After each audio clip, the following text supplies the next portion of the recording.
الله أكبر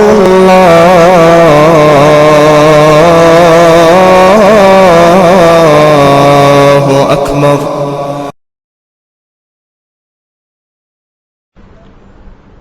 الحمد لله رب العالمين والصلاة والسلام على أشرف الأنبياء والمرسلين وعلى آله وصحبه ومن تبعهم بإحسان إلى يوم الدين. أما بعد،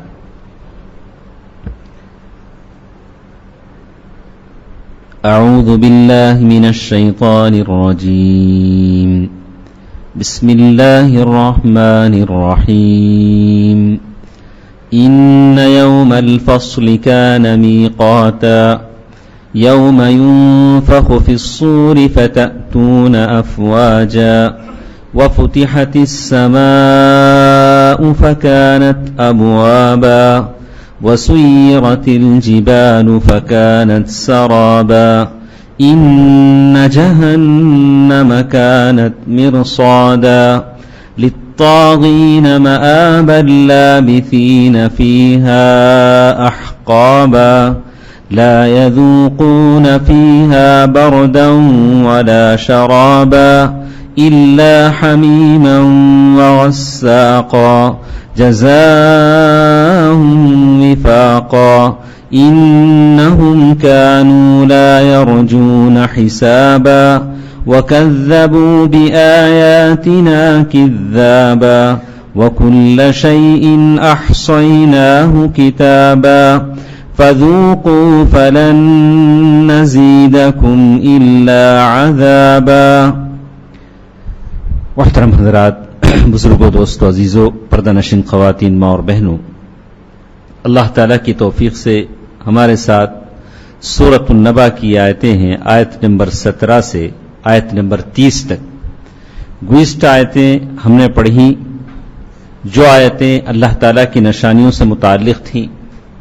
اللہ تعالیٰ نے بہت ساری نشانیوں کا ذکر کیا، جو نشانیاں اللہ تعالیٰ نے بنائی ہیں، جیسے سورج، چاند، زمین، بہت ساری نشانیاں بتائیں. بڑے بڑے پہاڑوں کا ذکر کیا جو اللہ تبارک و تعالیٰ نے بنائے ہیں. اور ان تمام نشانیوں کے بعد اللہ تعالیٰ فیصلہ کن بات پر آتے ہیں. جو اللہ نے، جس ذات نے اتنی بڑی بڑی نشانیاں پیدا کی ہیں، وہ ایک مقصد کے تحت پیدا کی. پھر اللہ تعالیٰ نے اپنا مقصد بتایا، کہا ان یوم الفصل کان میقاتا، بے شک فیصلے کا دن ایک دن مقرر ہے. یہ سارا جہاں جو بنایا گیا بلا وجہ نہیں ہے، ایک فیصلہ کن بات کے لیے بتایا گیا. در حقیقت میں انسان کے ابتدا میں انتہا ہے. انسان جب دنیا میں آتا ہے تو اس لیے آتا ہے کہ اس کو مرنا ہوتا ہے. آپ دیکھیں گے سورۃ الملک، اللہ تعالیٰ نے کہا الذی خلق الموت والحیات لیبلوکم ایکم احسن عملا. تو اللہ تعالیٰ نے جہاں موت اور زندگی کا ذکر کیا تو پہلے موت کا ذکر کیا، پھر زندگی کی بات کہی. تو قدم قدم پر انسان کے دل و دماغ میں یہ بات بٹھائی جاتی ہے کہ تمہیں مرنا ہے. تو پہلے اللہ نے موت کی بات کہی. قرآن مجید میں اور ایک جگہ اللہ تعالی نے کہا امتنا اثنتین واحییتنا اثنتین، اے اللہ تو نے 2 مرتبہ ہم کو مارا، 2 مرتبہ ہم کو زندہ کیا. وہاں بھی اللہ تعالیٰ نے پہلے موت کا ذکر کیا. موت موت موت. ہمیشہ فکر یہ ہو کہ آدمی سوچے کہ یہ دنیا ابدی زندگی نہیں ہے، مجھے مرنا ہے. تو کہتے ہیں ان یوم الفصل کان میقاتا، اللہ تعالیٰ نے جو فیصلے کا دن جو مقرر کیا ہے، اور وہ فیصلے کا دن جس میں آدمی اللہ تعالیٰ کے سامنے حاضر ہوگا. جیسے حدیثوں میں بتایا گیا کہ آدمی نہ تو اسے کپڑے ہیں اور نہ تو چپل ہیں، اور بالکل ایسا دن جیسے آدمی کبھی سوچتا ہے کہ یہ جو ساری دنیا آدم علیہ السلام کے پیدائش سے لے کر آخری آدمی جو زمین پر مرے گا تب تک یہ دنیا قائم ہے. قیامت سے پہلے آخری آدمی جو زمین پر مرے گا تب تک یہ دنیا قائم ہے. لیکن فیصلے کا دن 50,000 سنہ 50,000 سال کا ہے. تو جتنی دنیا بسی ہے اس کے مقابلے میں وہ فیصلے کا دن بہت بڑا ہے. 50,000 سنہ، جس کی بات اللہ تعالیٰ کہتے ہیں ان یوم الفصل، فیصلے کا دن بہت بڑا دن، بہت بڑا دن. اور اس دن کی ہیبت ایسی ہے کہ ادھر بچے بھی بوڑھے ہو چکے ہیں، ولدان کہا کہ چھوٹے بچے بوڑھے ہو چکے ہیں، اور عورتوں کا حمل گر رہا ہے، اور سارے کے سارے خوف سے کانپ رہے ہیں، اور اسی کا نام ہے فیصلے کا دن. ان یوم الفصل، یہ جو فیصلے کا دن ہے. اور ایسی حالت ہے کہ کوئی کسی سے پوچھے کہ صاحب تمہاری سلطنت کہاں، تمہاری وجاہت کہاں، تمہاری دولت کہاں، سارے کے سارے وہاں موجود ہیں. کسی کو خبر نہیں، کم از کم اپنی سطر ڈھانکنے کی فرصت بھی نہیں. کسی کو پوچھے ارے تمہارا سطر کیوں کھلا ہے، کہا کہ نہیں، ساروں کے کپڑے کھلے ہیں. ان یوم الفصل، اس کو کہتے ہیں فیصلے کا دن. ان یوم الفصل کان میقاتا. اسی لیے اللہ کے رسول صلی اللہ علیہ وسلم نے فرمایا ان احدکم یجمع خلقه فی بطن امه 40 یوما. ساری خلقت انسان کی بتائی گئی اور اس کا انجام بھی بتایا گیا. کہا کہ ایک دن اللہ تعالیٰ کے پاس اسے حاضر ہونا ہے، اور جب اللہ تبارک و تعالیٰ کے پاس جائے گا کتنی شکلیں ہوں گی اللہ تعالیٰ نے اس کی وضاحت بھی کر دی.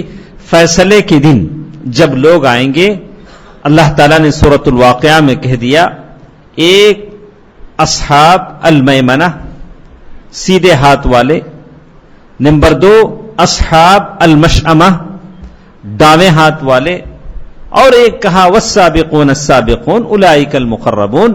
تیسرے وہ ہوں گے جو اللہ تعالیٰ کے بڑے مقرب بندے ہوں گے. یہ 3 جماعتیں ہوں گی جو اللہ تعالیٰ کے پاس جائیں گی اپنا حق، اپنا فیصلہ پانے کے لیے. تو اللہ تبارک و تعالیٰ فرماتے ہیں ان یوم الفصل، بے شک فیصلے کا دن وہ قیامت کا دن ہے. اور قیامت کے دن فیصلے کا دن اس لیے کہا گیا کہ اللہ تبارک و تعالیٰ ہر ایک کا فیصلہ وہاں دلائیں گے. اللہ کے رسول صلی اللہ علیہ وسلم نے پوچھا اے صحابہ کیا تم جانتے ہو مفلس کون ہے؟ اتدرون المفلس؟ تو صحابہ نے کہا ہاں اللہ کے رسول صلی اللہ علیہ وسلم، مفلس وہ ہے، مفلس دیوالیہ جس کا ہو گیا ہو، پیسے نہیں ہو، بالکل خالی ہاتھ خالی جیب ہو گیا ہو. تو کہا کہ مفلس وہ ہے جس کے پاس نہ دینار ہو نہ درہم، بالکل خالی جیب ہو.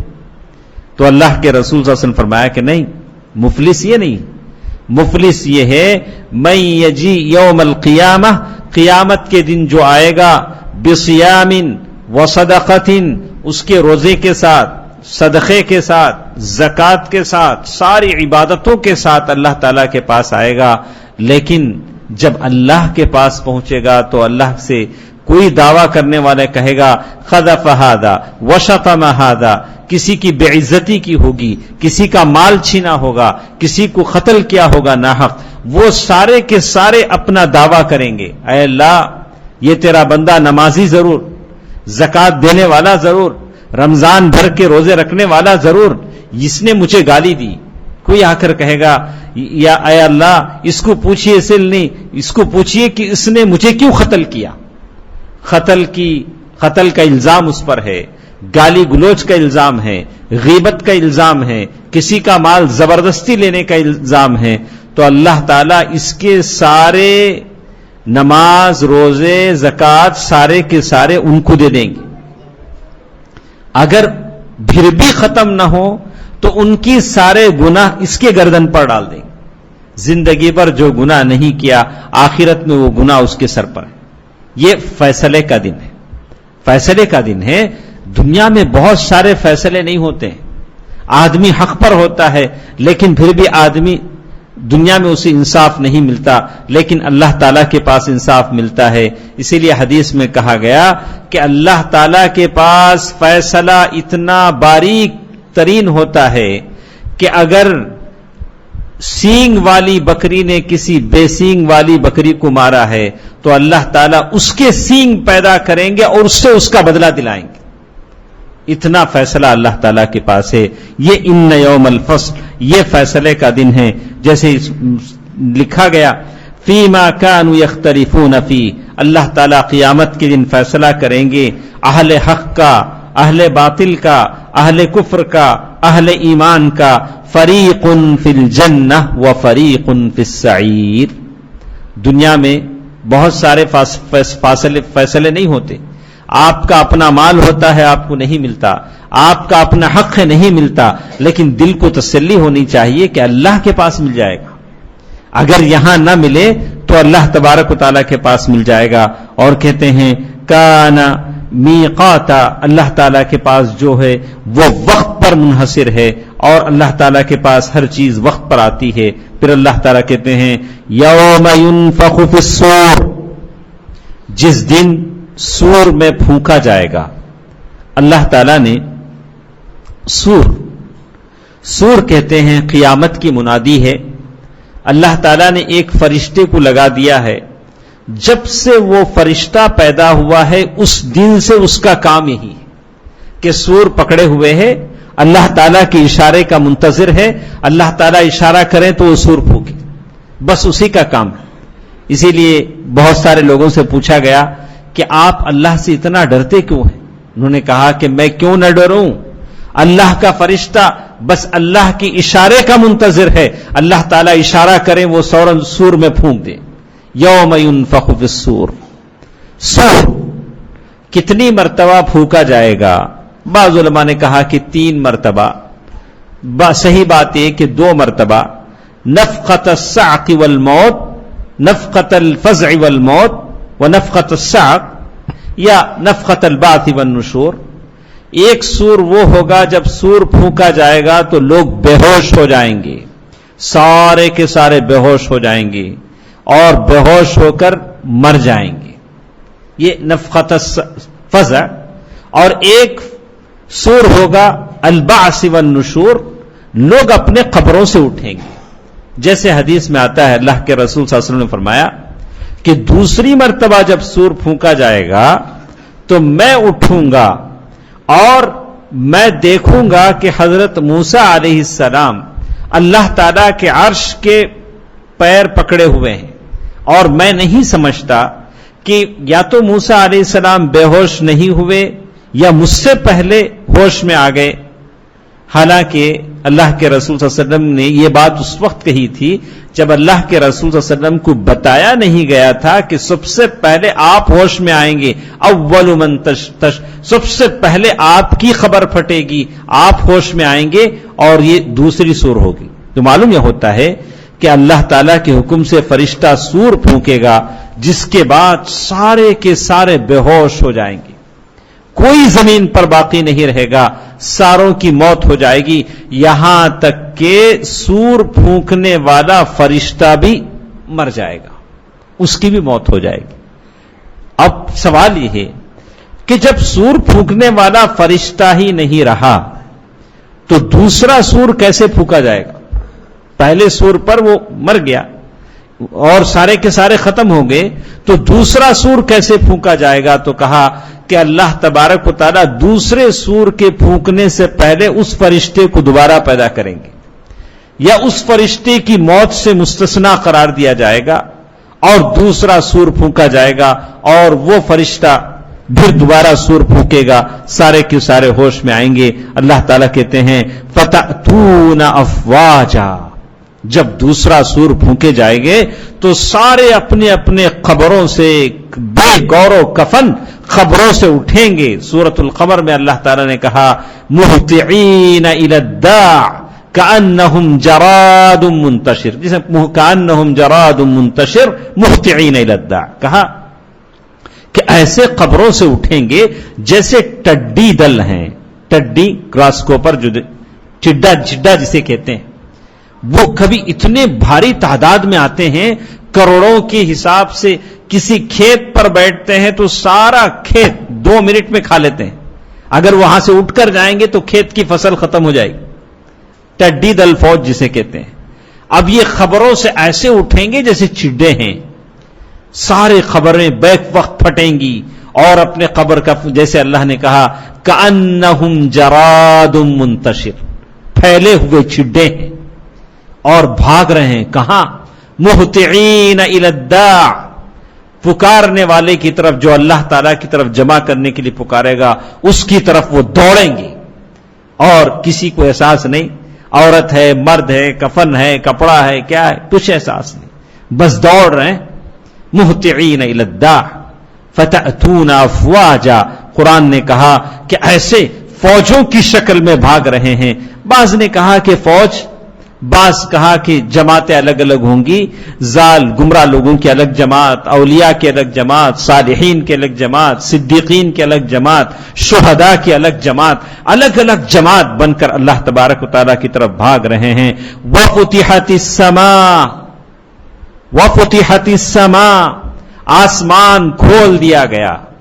ہم کو جو آسمان نظر آتا تھا قیامت کے دن اب وہ آسمان نہیں ہوگا، ساری چیزیں نظر آئیں گی۔ فَكَانَتْ أَبْوَابًا، آسمان میں دروازے بن جائیں گے۔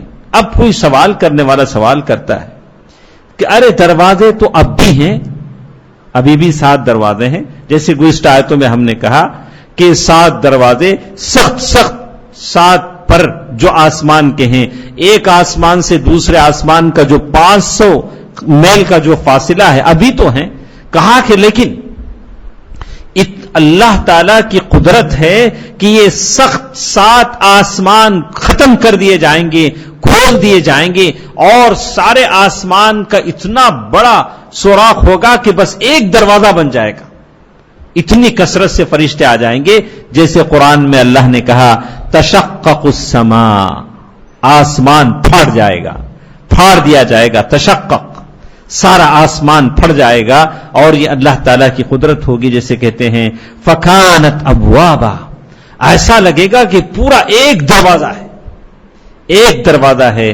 فکانت ابوابا وسیرت الجبال، وسیرت الجبال، اللہ تعالیٰ نے کہا کہ ہم نے پہاڑوں کو میخ بنا کر زمین پر گاڑا ہے، جیسے گزشتہ آیتوں میں کہا۔ لیکن اب یہاں پہنچ کر اللہ تعالیٰ کہتے ہیں کہ سمجھتے ہو یہ پہاڑ بڑے بڑے ہیں، لوگ آج انعام لیتے ہیں، ہمالیہ پر چڑھ گیا، اتنی بڑی چوٹی پر چڑھ گیا۔ اللہ تعالیٰ کہتے نہیں، ایک دن آئے گا وسیرت الجبال فکانت سرابا، یہ پہاڑ چلنے لگیں گے۔ کیسے؟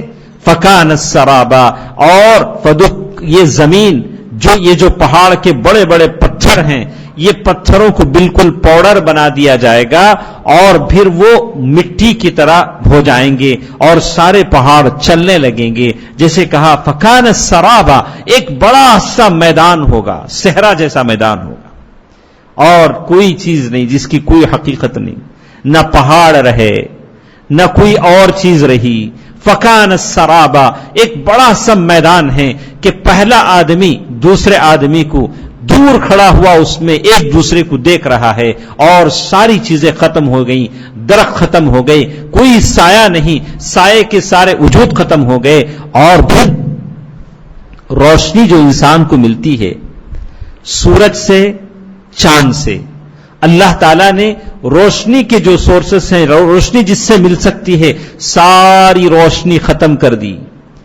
کویرت یعنی اسے اللہ تعالیٰ نے لپیٹ دیا، سورج کو لپیٹ دیا، چاند کو بے نور کر دیا، ستارے گر گئے، اور ساری دنیا ایک لخت اندھیری ہو گئی، اور کہا کہ ایسے ہاتھ کو ہاتھ سجائی نہ دے، اور ساری دنیا تاریکی میں بدل گئی۔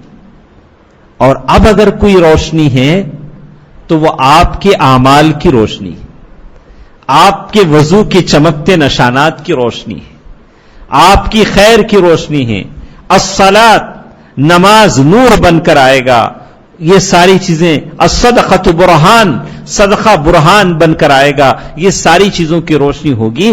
البتہ یہ ساری چیزیں، سورج، چاند، ستارے، یہ ساری چیزیں ختم کر دی جائیں گی۔ اللہ تعالیٰ کہتے ہیں ان جہنم کانت مرصادا، پھر اللہ نے کہا کہ دیکھو جہنم گھات میں ہے۔ گھات میں کیا مطلب؟ انسان، کبھی شیر انسان کے گھات میں بیٹھتا ہے، کبھی شکاری ہرن کی گھات میں بیٹھتا ہے، بالکل جہنم بالکل تیار بیٹھی ہے، ان جہنم کانت مرصادا، جہنم گھات لگا کے بیٹھی ہوئی ہے، کب یہ برے لوگ آئیں گے میں انہیں چمٹ لوں، میں اپنے اس کو دامن میں سمیٹ لوں۔ اسی لیے اللہ تعالیٰ پوچھیں گے کہ جہنم تیرا پیٹ بھر چکا؟ حل امتلأت، وہ کہے گی وتقول هل من مزید، ارے اور کچھ لوگ ہیں جن سے میں اپنا پیٹ بھر سکوں۔ جہنم جو آواز ہوگی زفیر و شہیق، بڑی آواز کے ساتھ آئے گی، اور اس جہنم کو نکیلوں سے گھسیٹ کر لایا جائے گا اور بڑے اسے قابو میں کر کے لا جائے گا۔ اگر اسے چھوڑ دیا جائے تو اچھے اور برے ساروں کو اپنے دامن میں لپیٹ لے، اسے کنٹرول کیا جائے گا، فرشتے اسے لائیں گے، اور وہ جہنم ہوگی عینان، جہنم کی دو آنکھیں ہوں گی، اور وہ جہنم بولے گی بھی، اور وہ کہتے ہیں ان جہنم کانت مرصادا، اور جہنم وہ رصد میں ہے، اور وہ جیسے اللہ تبارک و تعالیٰ نے کہا واتقوا النار التي اعدت للكافرین، جہنم کو جہنم کیوں کہا گیا؟ جیسے انہوں نے شیخ نے یہاں ذکر کیا، کہا وجہنم اسم من اسماء النار لها اسماء کثیرہ، جہنم اس لیے کہا گیا لأنها ذات جہمة وظلمة بسوادها وقعرها، چونکہ وہ اس کی آگ اتنی کالی ہو چکی ہے اور وہ اتنی ڈوگن ہے، اس لیے اس کی ڈوگن اور اس کی گہرائی کی وجہ سے اور اس کی کالے پن کی وجہ سے اس کو جہنم کا نام دیا گیا ہے۔ پھر اللہ تبارک و تعالیٰ نے کہا کہ کیا جہنم کو اللہ کے رسول صلی اللہ علیہ وسلم نے دیکھا؟ کیا اللہ کے رسول صلی اللہ علیہ وسلم نے اپنی زندگی میں جہنم کو دیکھا؟ صحیح حدیث میں آتا ہے اللہ کے رسول صلی اللہ علیہ وسلم نے صلاۃ الکسوف پڑھائی، چاند گرہن کی نماز پڑھائی، تو اللہ کے رسول صلی اللہ علیہ وسلم نے جہنم کو دیکھا۔ جہنم میں اس عورت کو بتلایا گیا جس عورت نے بلی کو ستایا تھا۔ کیا ستایا تھا؟ ایک بلی کو ستایا تھا، باندھ کر کے رکھتی تھی، نہ تو اسے چھوڑتی تھی کہ وہ خود چارہ چر لے، نہ تو یہ اس کو چارہ دیتی تھی، تو اللہ تعالیٰ نے صرف بلی کے ستانے کی وجہ سے جہنم میں اسے عذاب دیا۔ اللہ کے رسول صلی اللہ علیہ وسلم نے جہنم میں دیکھا۔ اسی طرح اللہ کے رسول صلی اللہ علیہ وسلم نے عمرو بن لحی الخزاعی کو دیکھا، جہنم میں اسے عذاب ہو رہا تھا، اس کے انتڑیاں کٹ گئے تھے اور کٹی ہوئی آنتوں کو لے کر وہ جہنم میں گھوم رہا تھا۔ اس کو یہ سزا کیوں ملی؟ تو کہا کہ پہلا آدمی تھا جس نے عرب میں شرک کو پھیلایا اور بت پرستی پھیلائی، اور یہ وہ آدمی تھا جس کو اللہ کے رسول صلی اللہ علیہ وسلم نے جہنم میں دیکھا۔ تو کہتے ہیں اول من ادخل الشرک علی العرب، عربوں میں اس نے شرک کو رواج دیا۔ یہ دو چیزیں اللہ کے رسول صلی اللہ علیہ وسلم نے جہنم دیکھی، تو معلوم یہ ہوا کہ جہنم ابھی بھی موجود ہے، یہ آپ ایمان رکھیں، اور جنت ابھی بھی موجود ہے۔ اعدت للمتقین، متقیوں کے لیے چیز تیار کی گئی۔ اللہ تبارک و تعالیٰ نے آگے چل کر کہا للطاغین مآبا، للطاغین مآبا، حد سے آگے بڑھ جانے والوں کا ٹھکانہ جہنم ہے۔ کیسے حد سے آگے بڑھیں؟ کبھی آپ اللہ تعالیٰ کے معاملے میں حد سے آگے بڑھیں، اللہ تعالیٰ کے حرام کردہ چیزوں میں، اللہ تبارک و تعالیٰ نے جو چیزیں حرام کر دیے ہیں، حقوق العباد میں، حقوق اللہ میں اگر حد سے آگے بڑھتے ہیں، اما فی حقوق اللہ فإن التفریط فی الواجب، جو چیزیں واجب ہیں اس میں آپ حد سے زیادہ آگے بڑھیں، یا لوگوں کے معاملے میں آپ حد سے آگے بڑھیں، یعنی لوگوں کے معاملے میں حد سے آگے بڑھنے کا مطلب یہ ہے کہ اللہ تبارک و تعالیٰ نے جو چیزیں اللہ کے رسول صلی اللہ علیہ وسلم نے حرام کی ہیں، جیسے اللہ کے رسول صلی اللہ علیہ وسلم نے فرمایا ان دماءکم واموالکم واعراضکم علیکم حرام، اللہ کے رسول صلی اللہ علیہ وسلم نے تین چیزیں بتلائیں۔ ان دماءکم، تمہارا مال ایک دوسرے کے لیے حرام ہے، واموالکم، تمہارا مال ایک دوسرے کے لیے حرام ہے، تمہارا خون ایک دوسرے کے لیے حرام ہے، کسی کا خون بلا وجہ مت بہاؤ، کسی کا مال بغیر کسی سبب کے نہ لو، اور کہا واعراضکم، کسی کی عزت بیکار، کسی کی عزت کے بارے میں غلط باتیں نہ کرو۔ ہمارے اندر یہ چیز آج موجود ہے، ہم خامخواہ کسی کی عزت کے بارے میں باتیں کرنے لگتے ہیں، کسی کی شخصیت کے بارے میں خامخواہ کے کامنٹ کرنے لگتے ہیں. آدمی کو اس سے بچنا چاہیے. اس کا ایسا کرنے والوں کا ٹھکانہ جہنم ہے. آپ ہو سکتا اچھے نمازی ہوں، روزہ رکھتے ہوں، حاجی بھی ہوں، کئی مرتبہ عمرہ بھی کر چکے ہوں، لیکن آپ کی زبانیں، میری زبان اگر لوگوں کی عزت سے محفوظ نہیں ہے، لوگوں کی عزت سے کھیلتی ہے، تو سمجھ لیجئے قرآن مجید کی آیت کہتی ہے سورۃ النبا کی للطاغین مآبا، اس معاملے میں آپ حد سے آگے بڑھ رہے ہیں اور ایسے لوگوں کا انجام جہنم ہے، ٹھکانہ جہنم ہے. للطاغین مآبا. پھر اللہ تعالیٰ نے بہت ساری باتیں، ایک بات کہی لابثین فیہا احقابا، اس جہنم میں یہ لوگ ہمیشہ ہمیش کے لیے رہیں گے. اب علماء کے درمیان اختلاف ہے کہ جہنم اور جنت یہ دونوں چیزیں ہمیشہ رہیں گی یا جہنم ختم کر دی جائے گی، جنت ہمیشہ رہے گی. انشاءاللہ اگلے درسوں میں ہم سنیں گے کہ اس کے بارے میں فیصلہ کن کیا بات ہے. کیا جنت اور جہنم یہ دونوں ہمیشہ رہیں گے یا جہنم ختم کر دی جائے گی اور جہنم میں جو لوگ ہیں وہ سارے کے سارے جنت میں داخل ہو جائیں گے؟ اس کے بارے میں اہل السنہ والجماعہ کا یہی عقیدہ ہے. جیسے ہم بتا دیں، ہو سکتا ہے کہ پھر کوئی اس میں حاضر نہ ہو، کہ جنت اور جہنم یہ دونوں ہمیشہ ہمیش کے لیے، اس میں سے جنت اور جہنم ہمیشہ ہمیش کے لیے ہیں. اور جہنم میں جو لوگ جائیں گے اور وہ لوگ مشرک ہوں گے اور کلمہ نہیں پڑھیں گے تو اللہ تعالیٰ انہیں ہمیشہ ہمیش کے لیے جہنم میں رکھے گا. جہنم کبھی ختم نہیں ہوگی.